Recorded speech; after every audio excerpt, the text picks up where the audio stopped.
Vijayanagar food street ಅನ್ನ close ಮಾಡಿಸಿದ್ದಾರೆ. Vijayanagar food ಸ್ಟ್ರೀಟ್ಗೆ ಯಾರ್ಯಾರು ದಿನ ತಿನ್ನಕ್ ಬರ್ತಿದ್ರಾ ಅವರೆಲ್ಲರೂ ಈ ವಿಡಿಯೋನ ನೋಡ್ಲೇಬೇಕು. ಅಥವಾ ನೀವು ಫ್ರೆಂಡ್ಸ್ ಯಾರಾದ್ರೂ ದಿನ ತಿನ್ನಕ್ ಬರ್ತಿದ್ರು ಅಥವಾ ನಿಮ್ಮನ್ನು ಕರ್ಕೊ ಬರ್ತಿದ್ರೆ ಈ ಒಂದು ವಿಡಿಯೋನ ಅವ್ರಿಗೆ ಶೇರ್ ಮಾಡಿ. ಫುಡ್ ಸ್ಟ್ರೀಟ್ ಅಲ್ಲಿ ವೆರೈಟಿ ಫುಡ್ಗಳು, ಹೊಸ ಸ್ನಾಕ್ಸ್, ಚಾಟ್ಸು ಇದೆಲ್ಲ ಸಿಗ್ತಾ ಇತ್ತು.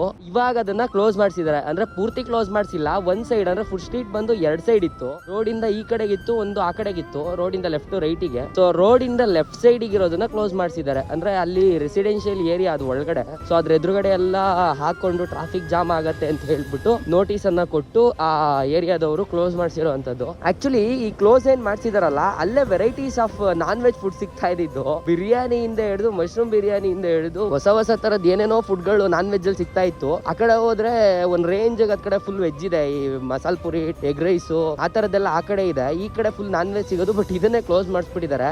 ಒಂದ್ 3 ದಿನಕ್ಕೆ ಮುಂಚೆ ಏನೋ ನೋಟಿಸ್ ನ ಕೊಟ್ಟಿದ್ರಂತೆ. ಬಟ್ ಇವ್ರು ಯಾರು ತಲೆ ಕೆಡಿಸ್ಕೊಂಡಿಲ್ಲ. ಅಲ್ಲಿದ್ದವರು ಸುಮ್ನೆ ಅವ್ರ ಪಾಡಿಗೆ ಅವ್ರೆ ಪೊಲೀಸ್ನವರು ಮತ್ತೆ ಇವರು BBMP ಅವರೆಲ್ಲ ಬಂದ್ರು ಏಕಾಏಕಿ ಆಫೀಸರ್ಗಳು. ನಿನ್ನೆ ಮಧ್ಯಾಹ್ನ ಹಂಗೆ ನಾವ್ ಏನಪ್ಪ ಅಷ್ಟೊಂದ್ ಜನ ಸೇರೋರೆ ಅಂತ ನಮ್ದು ಅದೇ ರೋಡ್ ಇರೋದ್ರಿಂದ ಆಫೀಸ್ ಹೋಗಿ ಆಚೆ ನೋಡಿದ್ರೆ ಅಲ್ಲಿ ಗಾಡಿಗಳನ್ನೆಲ್ಲ ಅಂದ್ರೆ ಈ ಫುಡ್ ಮಾಡದೆ ಸ್ನಾಕ್ಸ್ ಮಾಡೋದಕ್ಕೆಲ್ಲ ಗಾಡಿಗಳು ಇಟ್ಕೊಂಡಿರ್ತಾರಲ್ಲ. ಸೊ ಅದನ್ನೆಲ್ಲ ಡೈರೆಕ್ಟ್ ಆಗಿ ಇವ್ರದ್ದು ಕ್ಯಾಂಟ್ರುಗಳಿಗೆಲ್ಲ ತುಂಬ್ಕೊಂಡ್ರು ಹೋದ್ರು.